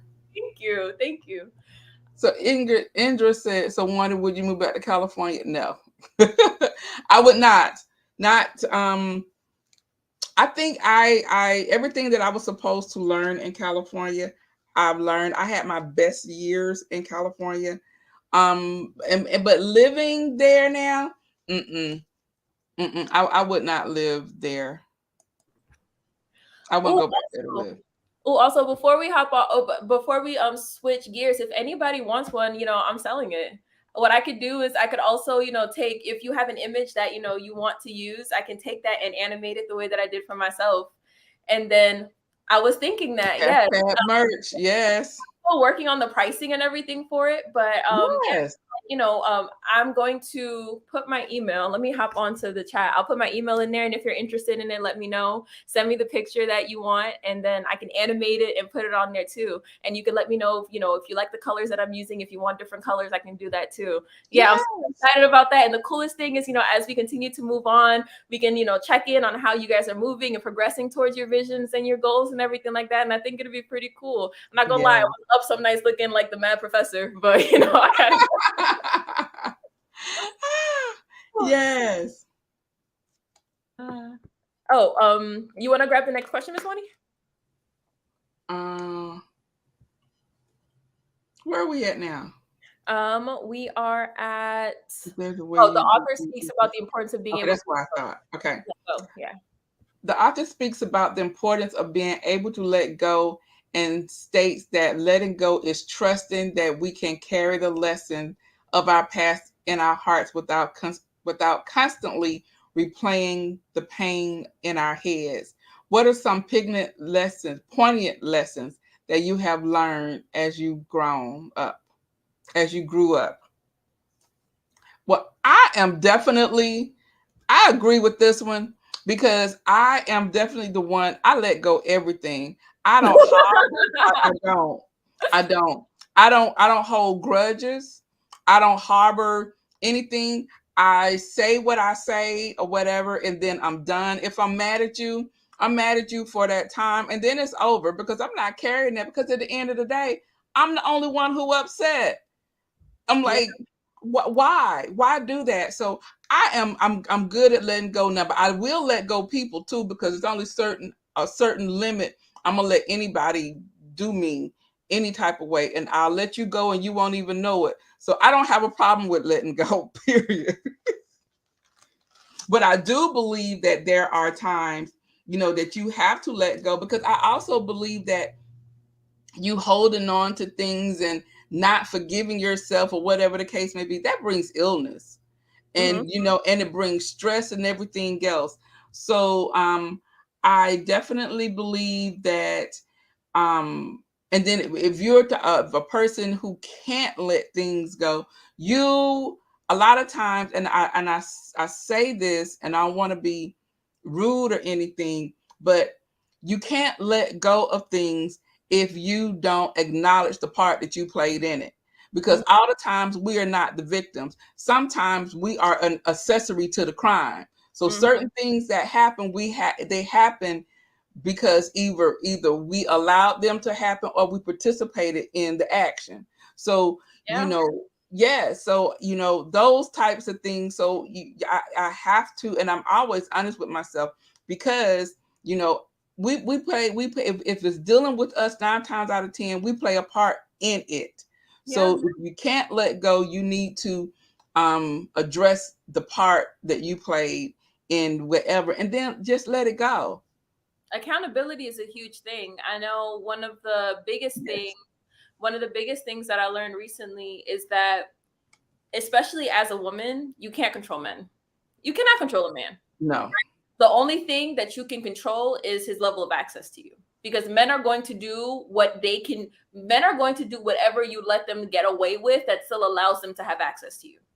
Yeah. Just like anybody else.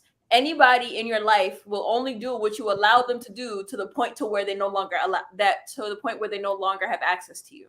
So Right. it's one of those things where it's like the only thing I can control is myself and your access to my presence. So Yes. I will do if you are, for example, like as I said before, love without boundaries is abuse. Letting Abuse. people know where that boundary is, because obviously think about it, right? If I trespass on your property, what needs to Mm-hmm. occur first is for you to have marked off the boundary line to where to where your property is.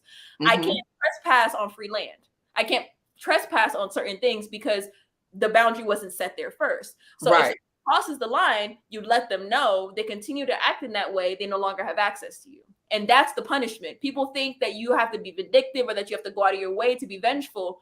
No, removing yourself from somebody's presence is enough of a punishment. That's right. Right? So that's That's the right. biggest thing I've learned. I don't have to be out here, scheming, because at the end of the day, if somebody doing negative things, and that's the reason why, especially when people act in such a way, I said this before, I think I said this before. Whenever I meet somebody and they give hate towards me, I recognize that's not them, right? Even going back Mm-hmm. to the story that you were talking about with your college professor, right? The college professor, it wasn't your college professor, it was the spirit, because Yes. the enemy knows, the enemy may not know how God plans to accomplish your vision, but he can see the light in your eyes. He can see Right. what it can do. So because he understands where you're going, he will put Mm-hmm. things in place to try to obstruct you from getting there. So it's not even your professor, because your professor was made by God too. So That's your right. professor has Mm-hmm. light within her. It's the enemy that is allowing, it's the enemy that inhabits her that can allow her to try to deter you from your path. So what you can do, because you cannot control them, all you can control is yourself. So what you did is you allowed that to become motivation. You allowed your enemy to become your footstool, so That's that when right. you to see her, you'd be like, look at that hate that the enemy tried Look to at push. that. And guess what? If she was in the right heart space, that would Mm-hmm. motivate her to go towards her dreams. Because think about it. The reason why everything we do is alert behavior. So at some point in time, somebody tried to discourage her from her dreams. So what Right. came out of her was a remnant of that she tried to push onto you. But because you didn't allow it to stop you, you then could have potentially, if she was in the right heart posture, used that Mm-hmm. to motivate her towards what she really wanted to do. Right. And I came back and pushed it in her face. Yeah, so it's like, and then the next one, oh, what are some poignant lessons you have learned as you grew up? Yeah, that was it. That the best revenge I can give I can give is just to continue being great. Yes, that's right. That's For right. real. Because if somebody's giving out that kind of hate, what you're experiencing is this compared to what they're giving to themselves. She said, "Look at our baby preach." Okay, is she preaching? I told you the spirit was descending. It was doing what it was supposed to do. She said, "Millie, my mom about to throw her shoe at the TV past the collection plate." Okay. I'm telling you, and that's one of the poignant lessons I've learned. The best thing, the best revenge is to continue to do great and allow them to see you doing great while removing yourself from their presence. Mm-hmm. Because what they want, what the enemy wants, is for you to get low. But like Michelle Obama said, when they get low, you go high. I know some people that say that when they go low, you go to hell. But when they go low, you Yes. listen.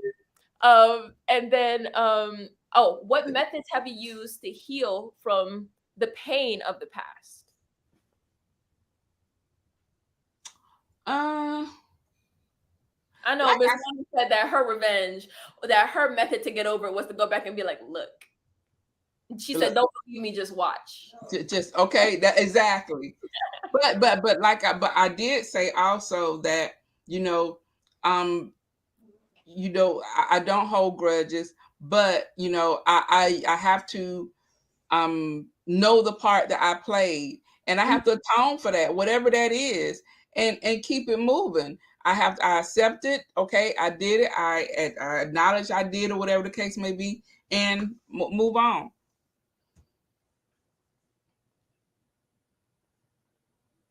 Listen, my mama said that your revenge is bake a cake. So I can't bake a cake. no, she said California cake. Oh, what California cake? Oh, I girl, hush, I hush. think it's decided between Yes, y'all. yes. She said, "Millie, youth ministry, let that sink in." Okay.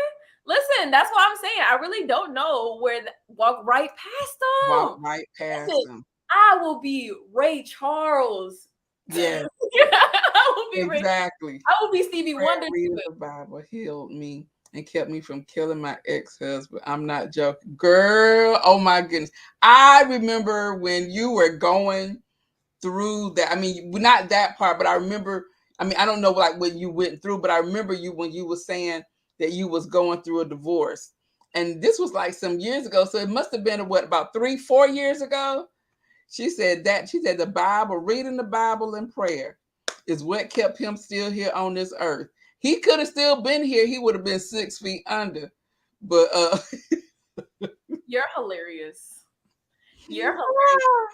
And I feel like I like what Miss Tori said. One thing that I would like to add though that has helped me personally is also like therapy. I don't definitely.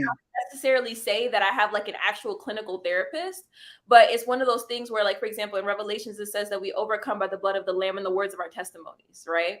So it's saying that like we overcome, we can heal that way too. So by sharing our stories, by coming here and talking to one another, we can be in a position where we can help each other grow by what we experience. Oh, hey, Miss Edwards. Hey, Miss Ashley Edwards. Hey, hello. Listen, you just gonna have to rewind. It was getting good. It was. I had to take the ice pack around. She said, I got to cool down from all of this. Okay, for real. But thanks for coming. Thanks for coming in. And then so are we cool to move on to the next one? Or I remember you saying that you wanted to keep this to about an hour. So did you want to maybe hop on to the next one for the next book club? Yeah, let's hop on for the next one for the next book club. Mr. B just got home. He gonna want to eat in a minute. Miss Edwards, you just got here. She said. Oh, you saying? Wait. Tori said, yes, 2020 when the world was shut down. I was going through a divorce. I remember that. Yes. And look at you now. Have y'all seen my girl? Y'all need to go check out her Instagram. Tori is showing out. Yes. Tori is showing out. Whoever she was in her marriage, he couldn't handle it because y'all see her now. Oh, she got the hair. Oh, she is showing out. Go check out her Instagram page. She Post it is, in the chat. huh? Oh, so post it in the chat, Miss Tori. I feel like something that you mentioned earlier was that, especially as women, a lot of what throws us Thank off of our you. vision isn't what she said. A lot of what throws us off of our vision isn't us; it's things that happen around us, right? And I feel like it's definitely one of those things where, similar to like the vision planner that I showed, at times, especially as women, because culture and society is. I'm somebody. Okay, how do I say this? I believe that men should lead, And she's right? fabulous. I believe that men should lead, right? But it's one of those things where, as a woman, you have to understand what your personal vision is so that you can understand who is the best person to go with you. If I need to get from here to Ms. Wani's house, I need to know where I'm going. You get what I'm saying? Like, in order to get directions to know how to get to her house, I need to know where I'm going. Like, ask Ms. Wani how many times my mom and I will go to visit her, and I'd be like, "Hey, can you text me your address?" I don't know I why I just, don't just save it, but at least I'm not just gonna roll up on you, right? oh But my gosh, yes. I have to ask for her address. So especially as women, because we understand that men have authority, they have power, we have influence. So because what we can do is influence, we have to understand who is best to lead us on the way that we're going. So at times, what can throw us off of our vision, like Ms. Wani has said before, is because we don't take accountability for the person that we chose at times.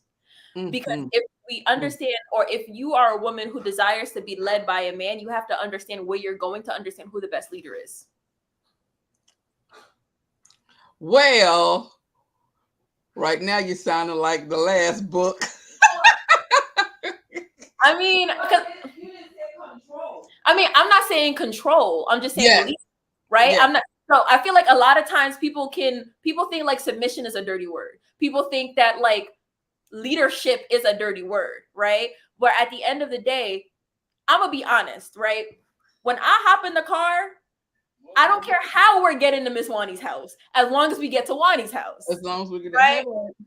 So for me, I don't need to be in the driver's seat to get where I'm Yeah, just going. waiting on you. Because I feel like on top of that as well, thinking about it, right? Mm-hmm. The cool thing about having a man take lead is that he also takes responsibility for the actions that he takes. So for me, I'm cool just sitting there. I'm cool sitting there as long as we get into the right destination. But yeah, but you got to know, because all men aren't leaders. And that's where it comes to you as the woman, because you get to choose. They get to That's give right. a position, you get to say yes or no. So it goes back to accountability. Once we understand where we're going, then we can know who's the right person to lead us and not put us in a Mm-hmm. position where now we getting stressed out because now we got to do everything and we got to be everybody. That's right. Okay, I agree with that part. Listen, oh, she said we sounded like the book, but guess what? The book started to make sense because I had to come through a black lens. Thank you. Okay. Thank you guys so much. We heard Mr. B here. He gonna want to eat. You hear So that? Janine let's says someone has grown. I know, huh? We wait, look we at talking about her. you or us. We all have grown. Everybody growing. You know what I'm Yeah, saying? we all have grown. But yes, but her aunties have influenced her a little bit. She's not gonna be out there like the lost little puppy. We got Telling this you. one. I'm telling you. And once we get a date, we first we got to get a man. But then once we get the man and we get the date, all my aunties gonna be there. First All of of all, us gonna before be you there. get to the date and the man, y'all gonna meet him in between. You know what I'm saying? Break him on his Yes, life. yes, I'm like, yes. look, he found me. Thank you guys so much for spending your time here tonight. I know that you guys have a billion things that you can do, and there's 1,000 channels on YouTube that you can watch. So thank you so much for joining in for the book club. I would love to see you guys again next week. You ladies again next week. Definitely, definitely. I want to thank you guys also for always showing up and being a part of this with us. Now I'm gonna ask y'all again. I'm gonna start giving out demerits because I need you guys to come up on here and be a part of this. This is for us. It's just not for me and Millie. Well, that was incorrect. That professor, she would have been like red. That was not for Millie and I. Okay, so That's your PTSD and the flashbacks and the hot flash. Taking all that at the same time. Exactly. I mean, I can speak properly, but I want you guys to definitely come on here and be a part of this with us, because like I stated, it's all of us learning, and we learn from each other. And once again, we can't grow. Us learning from each other, we're growing, and we're peaking thoughts, and we're peaking different interests. And some, who knows, somebody might feel like, you know what, I put this dream on the side for all these years. I'm gonna do this now, because I don't believe you're never too old to do anything that you want to do. Old is a state of mind. There we And go. so I just want to encourage you guys to just come on here. You don't have to be on screen. We can just hear your voice. But I am very interested in hearing your thoughts, because, Millie is in her mid 20s. I'm in my early 50s. We have a whole gamut of different ages on here. I can still learn from a lot of you guys, and still you guys can learn from me. And you see, I'm even a little grasshopper on here. She's enlightened us, because it is so great to hear a younger person really being able to express themselves so eloquently, and really like having complete thoughts and thinking about things, because right now we don't think that they think things through. Everything is like immediate.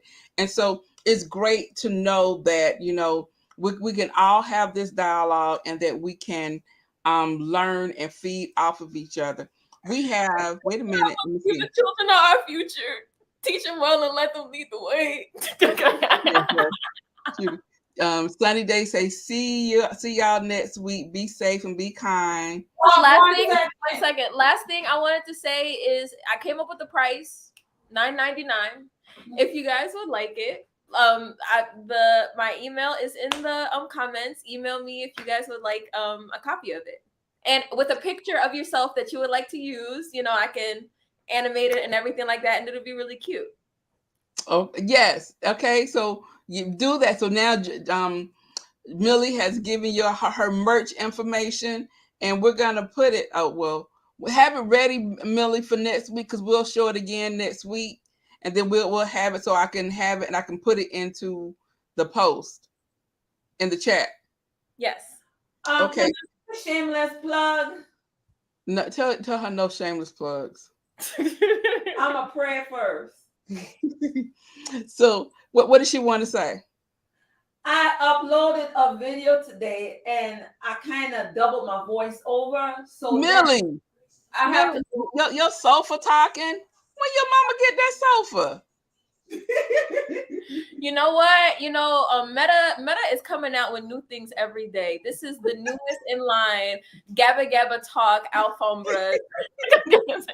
So I uploaded a second video. It's my Temu haul, and I think it's fabulous. You guys should watch it. I think it's fabulous too. We're going to watch it. I will definitely watch it once I log off of here after I eat. Denise said, this is our second book that we are discussing. We've had the book club now since like March. This is week 10, technically. Okay, so there we are. We're at week 10. And so the book that we're reading now is Don't Settle for Safe by Sarah Jakes Roberts. This is our new book that we're reading. Community tab, and you click on the questions. There's a link to the questions for this week on the first page of the community tab. I'll just show you guys real quick before we hop off. I'll show you guys. There we go. This is can you guys see it? Can you all see it? Oh, let me open it up. Hold on. There we go. So this is it. Melissa Ingrid Lawrence and Wani's House Book Club collaboration. It lets you know what the dates are of the book clubs, as well as what chapters we did. Today was week 1 of it. It's week 10 overall of us doing a book club, but this is week 1 of this book. So today is the day, and then it shows you like how long this is going to end up being a bit longer than 6 weeks. That I realized it because we didn't end up getting through all of chapter 1 today. This is the book by Sarah Jakes Roberts. I included a picture of what the book looks like, so nobody can be like, oh, what does it look like? So, and then also this link here, if you click on it, it'll take you straight to Amazon, where you're able to purchase the book. And as well as our social medias and things like that for you to check us out on there. I tried to make it super easy and super simple. That way everybody can join. And let me see, last thing, we're just going to screen share one more time. I'm going to show you this one more time. And then as you scroll down, these are the questions that we went over today. And you'll be able to see everything and follow us and things like that. And then also Miss Wani was telling me to give everybody the questions ahead of time so that people can sit down and think about what they want to say. I kind of go off the cuff, but take the time, meditate through it, especially as you're reading the book. You can think about what you want to add, and that way when everybody hops on next week and we get to hear your beautiful voices, and hopefully see some of your beautiful faces. Yes. We continue to grow together. Yes, I agree. Andrea says I look forward to this conversation. It's very interesting. Thank you. Share. Yes. More people on here. Al says she's coming next week as soon as I figure out how to get back on StreamYard. Calling tech support. Hey, Nadia, come here. Okay, girl. Okay, because I call Puda all the time. Like, Puda, look at this. What does this mean? Listen, Miss Wani had me as tech support one time. I did. A little button up my shirt, I did. I was like, Millie, look at this. Fix it. Janine said no. $19.99. She thought your price was too low. Well, thank you. $19.99 it is. Tori said, I don't see the email. Which email, Tori? I think my email for the planner. It's I'll put it in again. There we go. And then also don't forget to send me the picture that you want included as well. I don't know if you guys noticed, but the picture that I had on in front of the planner is actually an animated version of me. It was a picture that I had taken when my mom and I went to this little Mardi Gras party. And so, I have like my little, it's actually animated. Yes. So it'll be really cute. That way, when you open up your vision planner, you'll see yourself, choose a really nice picture of yourself that every time you look at it, you'll feel inspired and be like, she wouldn't settle for less. No, she would. You would not settle for safe. Did not settle for safe. So Denise, yes, we meet at every Thursday. Typically it's for an hour from 7 to 8. Sometimes we get like enthralled in the conversation and it lasts a little bit longer. So like tonight we're almost at 2 hours, but it's generally an hour. And so it's every Thursday. So yes, come and join us. I would definitely love to hear your perspective also. Now, I know Denise isn't afraid to get on the screen because she is on the screen all the time over at her channel, This and That with Denise Jordan. So if you don't know her, now you know you need to go over and check out my friend, Miss Denise. I complained that I could not find any cream of wheat during the pandemic. Denise sent me 2 boxes of cream of wheat. She made sure that your girl had cream of wheat.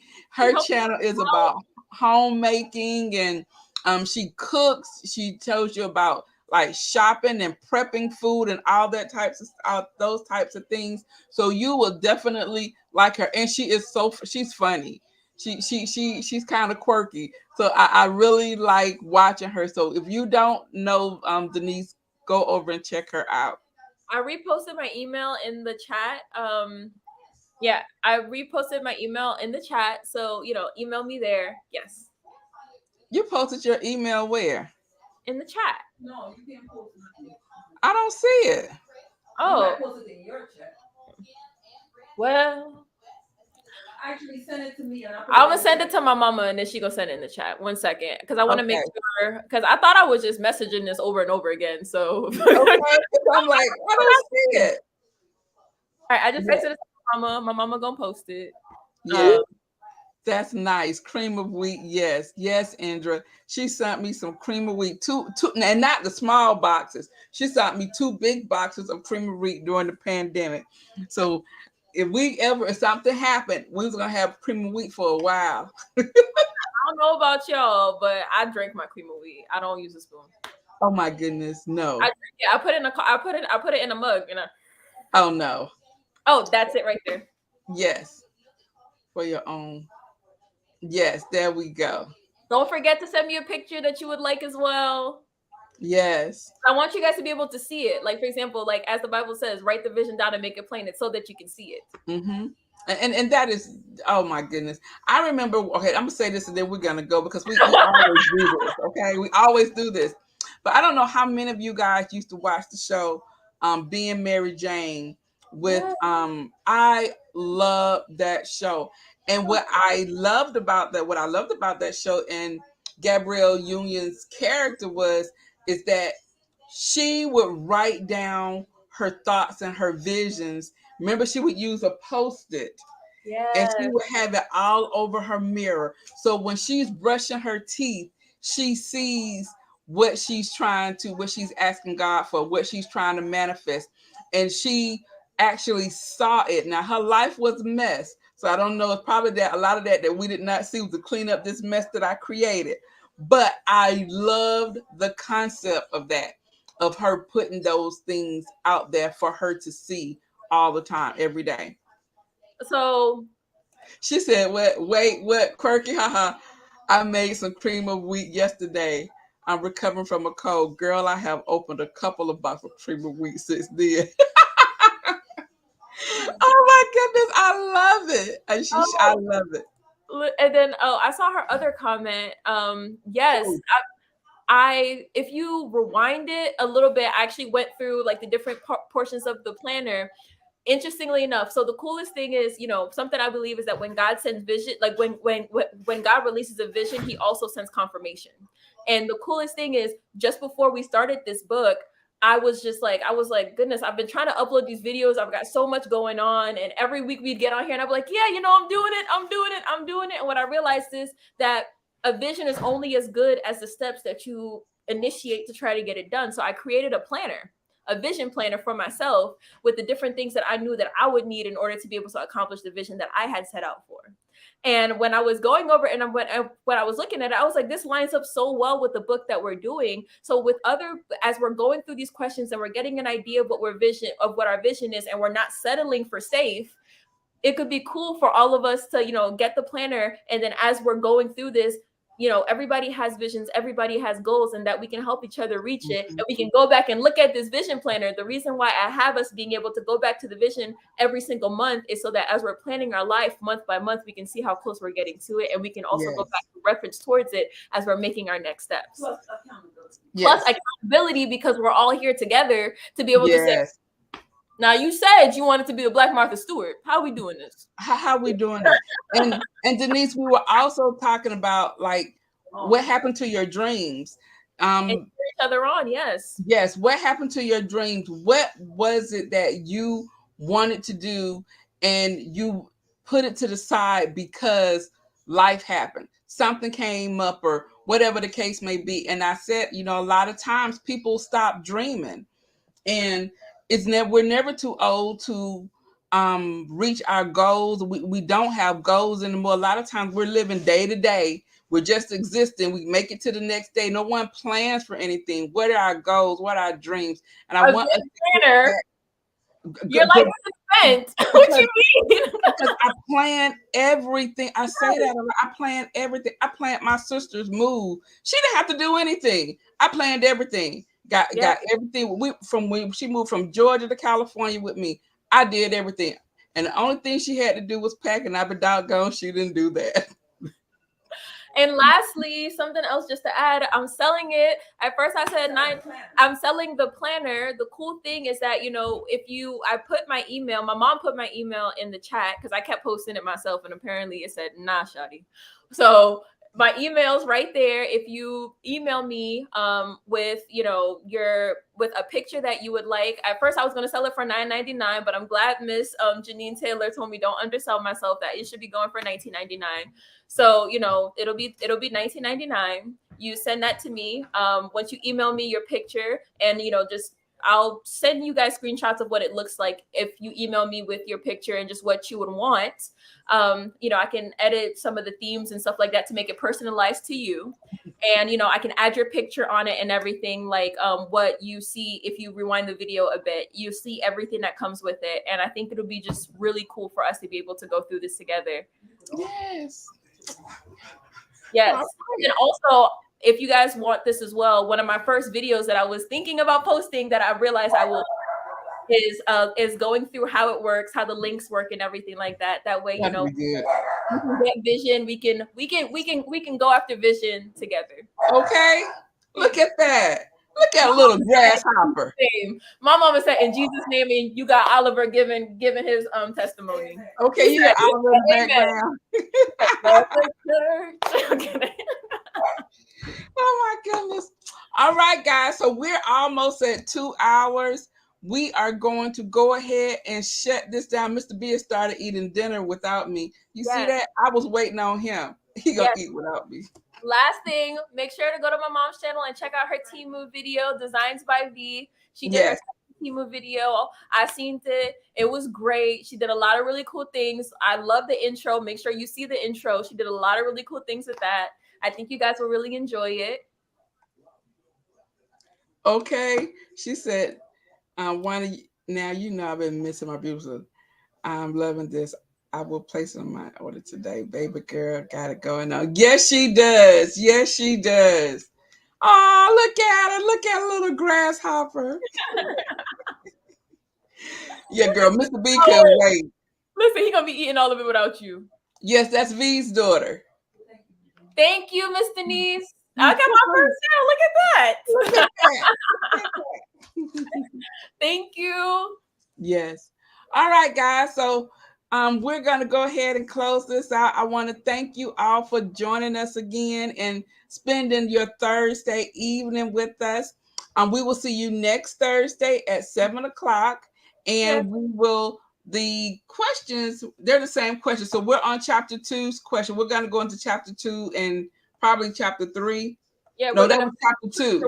The remainder of chapter 2. Yeah, we're going to finish the remainder of chapter 1. It's just part 2, but it's chapter 1. So we're going to finish the rest of chapter 1, and then we're going to go into chapter 2. Okay. All right, y'all. So you can go to my community tab, and you can see the questions. The link is there for you to get the book. You can go to Millie's channel. Either one of us, you can click the link to get the book if you don't have the book. And guys, remember, I'm going to start giving demerits next week, next Thursday. I'm gonna need y'all to come up here and join us. Okay. Thank you, Denise. We hopefully we will see you next Thursday. Denise says will put it on her calendar. Indra, thank you very much. Bye. Janine, thank you. Sunny Day. Who else was on here? Tori, V, all of you guys. Thank you guys. Al, Andrea. All of you, thank you so much, and we will see you next week. Have a great weekend, y'all. Share. We'd love to see more people next week. Yes. Bye-bye. Right.